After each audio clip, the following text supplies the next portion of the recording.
है। यहाँ कितनी भी चोरियां हो रही है वो आपकी रहनुमाई में हो रही है, ये डीएफओ साहब की जिम्मेवारी है मुझे लगता है। लेकिन जिस तरह से ये करप्शन चल रही है, ये इलीगल, हाँ जी बिल्कुल, मैं होशो हवास में और मेरे पास एविडेंस भी है, मैं वो इल्जामात नहीं लगा रहा, मैं हकीकत में कह रहा हूँ कि इन लोगों ने ऐसा किया। और मैं दावा करके कहता हूँ कि हमारे जंगलों को जो बेड़ा गर्क किया गया, खाली जंगल पड़े हुए हैं। तो सबसे पहले मैं आदिल फारूक आरटीआई एक्टिविस्ट भद्रवाह से हूँ। मैंने कॉन्फ्रेंस इस मकसद के लिए रखी है कि मैंने एक आरटीआई की थी डीएफओ भद्रवाह को, तो वो मैंने आपको पता है कि मैंने वो 1 साल होने को जा रहा है। 1 साल पहले मैंने उसको आरटीआई डाली थी, जिसका मैंने 7 पॉइंट के जवाब मांगे थे। तो 7 पॉइंट मांगने के बाद जनाब उन्होंने मुझे लेटर्स निकाले, उसके बाद कहीं 1 महीने का उसमें होता है टाइम पीरियड के अंदर आप उसको जवाब दे दीजिए। लेकिन 1 महीना होने के बाद मैंने फिर जब डीएफओ भद्रवाह नहीं दिया, तो मैंने कंजर्वेटर साहब के पास एक फर्स्ट अपील की, जिन्होंने लेटर निकाला, इनको कहा कि इनको आप रिकॉर्ड दे दीजिए। उसके बाद फिर भी डीएफओ भद्रवाह साहब जो है टस से मस नहीं रहे, उन्होंने कोई रिकॉर्ड नहीं दिया। आज साल होने को जा रहा है, पिछले 7 जून को जब साल पहले आपने, हाँ जी, हाँ जी, कब साल होने को जा 8-9 महीने हो रहे हैं। तो उन्होंने मुझे पिछले 7 तारीख को एक रिकॉर्ड दिया मुझे, जिसमें उन्होंने पहले मुझे कोई 1 साल इस मसले में चलाते गए कि आप 1000 रुपीज़ यहाँ जमा कर लीजिए तो हम आपको रिकॉर्ड दे देंगे। जनाब फाइनली मैं गया 1000 रुपीज़ लेकर के मैं उनको जमा दे दूंगा।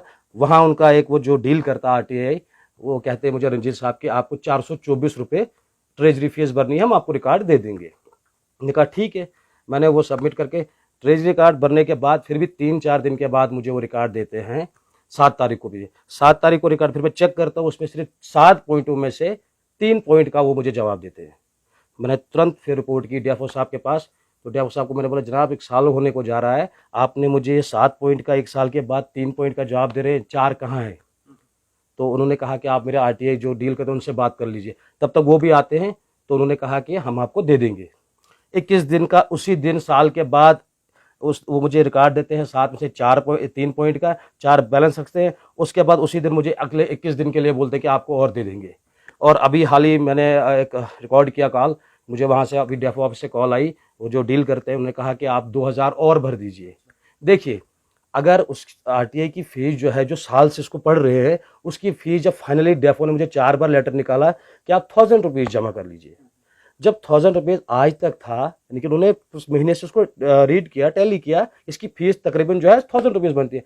1000 रुपीज़ बनने के बाद फिर 424 कैसे, यानी कि उनको रीड किया उसने। 424 होने के बाद आज 2 दिन के बाद मुझे ये कॉल कर रहे हैं कि आपको 2000 और भरना है। तो मैं कहता हूँ ये एक तानाशाही है जो कि डीएफओ भद्रवाह ओपनली कर रहे हैं। वो क्या किनको इशारा मर रहे हैं, आप ऐसे करो ऐसे करो ऐसे करो, जो कि कभी वो 1000 रुपये फीस बना रहे, कभी 424, कभी 2000। यानी कि इनका पूरा मकसद है कि हम कोई भी जो इस जंगल को बचाने के लिए या इनकी जो करप्शन को उसको रोकने के लिए जो भी उठेगा उसको हम इसी तरह से दबाएंगे। या तो उसको कहीं किसी केस में फंसाएंगे, या तो उसको कहीं पैसा ज़्यादा बोल के, फीस ज़्यादा बोल के वो हट जाएंगे। लेकिन उनकी मैं क्लियर अल्फाज में कहना चाहता हूँ कि डीएफओ भद्रवाह को कि मेहरबानी करके इन चीज़ों को अवॉइड कीजिए। हम इनसे डरने वाले नहीं हैं, हम अपने जंगल को बचाने के लिए अपना सर भी कलम कर देंगे, हम रुकेंगे नहीं है। देखिए जी, पॉइंट में बताता हूँ आपको, ये तो 7 पॉइंट मेरे हैं। सिनो फलन लिस्ट आप 2018 एंड 19-20 कंपार्टमेंट वाइज मैंने इसको मांगी थी, इन्होंने नहीं दी ये भी। उसके बाद मैंने इनको डिपार्टमेंट वर्क मांगे थे, जिन्होंने काम किया, डिपार्टमेंट बिल्डिंग्स बनाई है, उसका मैंने मांगा था, वो भी नहीं दिया है। उसमें देखिए, जब भी कोई टेंडर वर्क होता है उसमें कोटेशन ठेकेदार लाता है, जो कोटेशन लाकर उसमें से सिलेक्ट जो लोवेस्ट रेट हुआ उसको वो कॉन्ट्रैक्ट मिलता है। इन लोगों ने क्या है, यहाँ मुझे मुश्किल ऐसी है, इन लोगों ने वो कोटेशन जो है एक ही बंदे से लेकर खुद ही उसके साथ नेगोशिएशन करके वो कोटेशन वहाँ पे रखी और उसको काम शुरू किया, ताकि हम इसमें वो उनका जो नेगोशिएशन आपस में चलता है वो कर लिया। तीसरा, मार्केट इनोमरेशन लिस्ट आप 2017, 18, 19 एंड 19-20। जनाब ये पॉइंट भी, ये इनकी मेन जो पॉइंट जो पढ़ रहा हूँ, ये इनकी हड्डियाँ तोड़ने वाला है कि इसमें इन्होंने मार्किंग के कुछ पेड़ किए थे, वो जंगल खाली है, वहाँ कुछ भी नहीं है। ये लिस्ट भी इन्होंने नहीं दी है, क्या वजूहत रही, शायद आपको भी पढ़े लिखे आपको भी समझ आ रही है। तीसरा, एक सबसे बड़ा स्कैंडल जो इनको है, मैंने 7वां पॉइंट जो भी बाकी अहम है, attest copy of Kelar range inquiry report of DFO Doda, Navneet sahab है वो, मैं उनकी रेस्पेक्ट कर, नवनीत सिंह साहब IFS है, रिकॉर्डिंग इंस्टॉलेशन ऑफ इलीगल भट्टीज and final report of DFO Bhaderwah. जनाब ये रिपोर्ट भी इन्होंने नहीं दी। किलार रेंज की बात, ये पिछले साल कुछ वाकया हुआ था जिसमें आपको मैं बताता हूँ। ये बड़ा इस पे वो टीम बनी थी, तो उसमें ये इंक्वायरी चली थी, नवनीत साहब उस पर ये बने थे, ये देख लीजिए। हाँ जी, हाँ जी, ये वाला पॉइंट जो है ये इंक्लूड है। कोई नहीं, मैं कह रहा हूँ कि 7 पॉइंट है, 7 में से इन्होंने मुझे सिर्फ 4 के दिए हैं, 3 के दिए हैं, 4 के, ये देख लीजिए।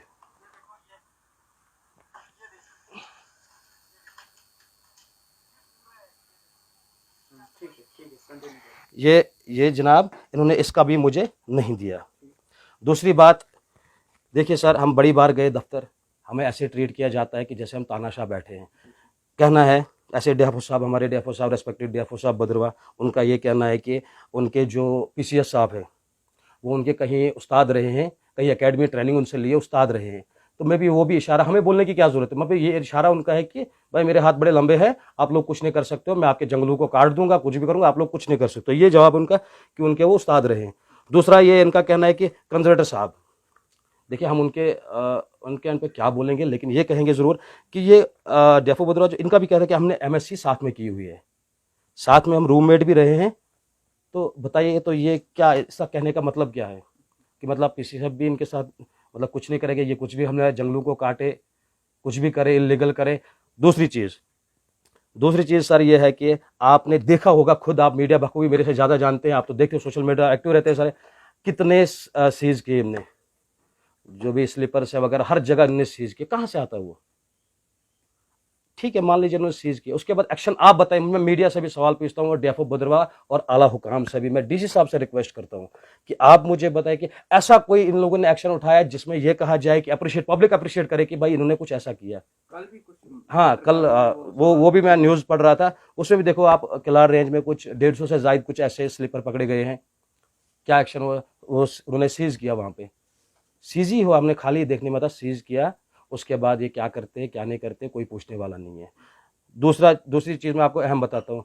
आप देखिए, पिछले दिनों कुछ ऑर्डर हुए थे, एक बंदे के हफ्ते में 4 ऑर्डर होते हैं। क्या तमाशा है ये? कोई समझ नहीं आ रही है कि हम किसको फ़ोन करके बोले। ये सारे एक दूसरे को, ऐसा हमें शक हो रहा है कि सारे मिले हुए हैं।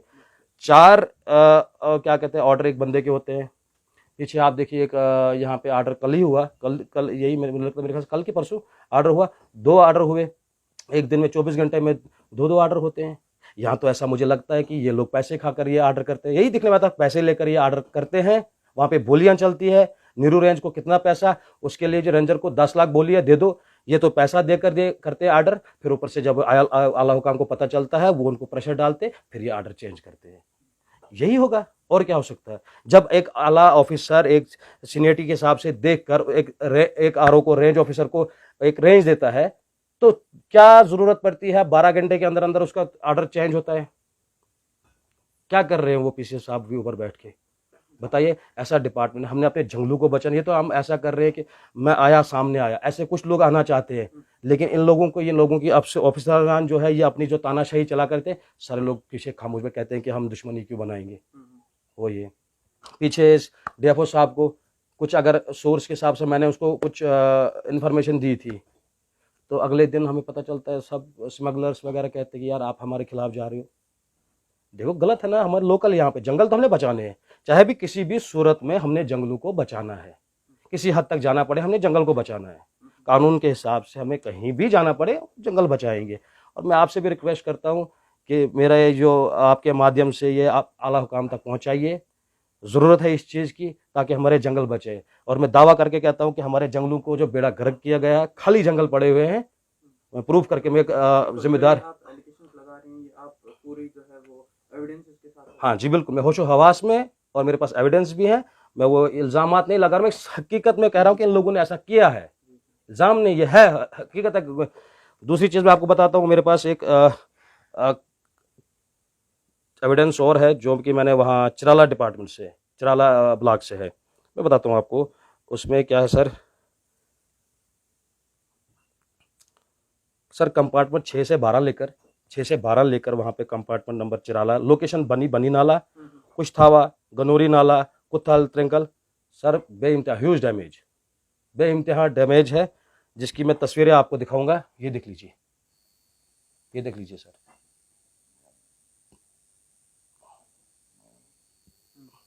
ये देख लीजिए। मतलब इतना ये चल रहा है, डैम्स पड़े हुए हैं, तो ये कैसे चल रहे हैं? कैसे चलेंगे ये किसकी रहनुमाई में हो रहा है? कौन रहनुमा है? कौन हमारे जंगलों को बचाने वाला है यहाँ पे? है ये डीएफओ साहब की जिम्मेवारी है मुझे लगता है। लेकिन जिस तरह से ये करप्शन चल रही है, ये इलीगल पेड़ जो काटे जा रहे हैं, ओपन स्मगलिंग चल रही है, ये मतलब मुझे नहीं लगता है कि ये कोई हमारा डीएफओ जिम्मेवार है, या तो मुझे लगता है कोई और जिम्मेवार है इसका। अगर हमारा डीएफओ जिम्मेदार है इसका, डीएफओ भद्रवाह साहब इसके जिम्मेदार है, तो मुझे लगता है उनको मैच्योरिटी के हिसाब से हमारे जंगलों को, वो भी आके लोकल है तो उनको पता होना चाहिए था कि जंगल को कैसे बचाएं। उनको सब कुछ पता है, हर दिन उनको न्यूज़ करते हैं, उनको कोई फ़ोन करता है, डीएफओ साहब आपके वहाँ फलानी जगह ऐसा हो रहा है, वहाँ के सिर्फ रिप्लाई कहते हैं कि नहीं रेंज ऑफिसर को बोलो। क्या मकसद है? वो क्या कर रहे हैं यहाँ पे? वो यहाँ पे ऐसे क्या कुर्सी पे बैठने के लिए आए हैं? अगर कोई इसको फ़ोन करता है, डीएफओ साहब फलानी जगह ऐसा हो रहा है, तो वो कह रहे हैं कि यार गार्ड शार्ड को बताओ या रेंजर को बताओ। भाई लो, आप क्या कर रहे हो यहाँ पे? ये आपकी जिम्मेवारी है। यहाँ कितनी भी चोरियां हो रही है वो आपकी रहनुमाई में हो रही है, ये हमारी जिम्मेवारी नहीं है। पहले आपकी जिम्मेवारी है, हमारा हक बनता है हमने बचाना है, लेकिन जिम्मेवारी सबसे ज्यादा आपको है। हम भी आपका कॉपरेट करेंगे, लेकिन आप तो शुरू कीजिए। क्या आपने कहीं देखा डेफो भद्रवाह साहब आगे कहीं सीज करके तो कोई एक्शन लिया? किसी स्मगलर को पीएसए लगाया? किसी स्मगलर को कोई पेशी हो रही है? बिल्कुल भी कुछ ऐसा नहीं हो रहा है। आंखें बंद करके सब बैठे हैं। और जो क्या है कि मेरा वो रूममेट है, मेरा वो उस्ताद है, मेरा क्लासमेट है, भाई ऊपर तक इसको यह है कि मेरे को कुछ नहीं होगा, आप लोग जो मर्जी है वो कर लो। तो इतनी अल्फाजों के साथ में जी हाँ, मैं एलजी साहब से भी कर रहा हूँ, लेफ्टिनेंट गवर्नर साहब से भी अपील करता हूँ कि मेहरबानी करके आपको हम इल्तिजा करते हैं, रिक्वेस्ट करते हैं कि आप लोग इस पे गौर फरमाएं ताकि हमारे जंगलों को बचे। क्योंकि सबके आप ये देखो, आगे 2-4 सालों में जो है हमारा टूरिज्म जो इतना बढ़ेगा, इतना अच्छा होगा, वो इन जंगलों की वजह से है, पेड़ों की वजह से है। तो अगर ये चीज़ें ख़त्म होगी तो हमारा टूरिज्म, हम वहाँ के वहीं रह जाएंगे। तो मैं एलजी साहब से फिर एक बार रिक्वेस्ट करता हूँ, डीसी साहब से रिक्वेस्ट करता हूँ कि इस पे कमिश्नर सेक्रेटरी साहब फॉरेस्ट डिपार्टमेंट, उनसे रिक्वेस्ट करता हूँ कि प्लीज़ इस पे नज़रसानी की जाए। हाँ, आप अगर अभी भी, मैं चैलेंज करके बताता हूँ कि अगर टीम अभी भेजी जाए, लेकिन कहाँ से? जम्मू से, वहाँ से टीम एलजी ऑफिस से आए, जम्मू से आए, टीम आए कोई, मैं साथ साथ चल के मैं उनको दिखाऊंगा जंगल, और मैं ये सारी चीज़ें उनको प्रूफ दिखाऊंगा कि कहाँ पे गलत हो रहा है। Thank you.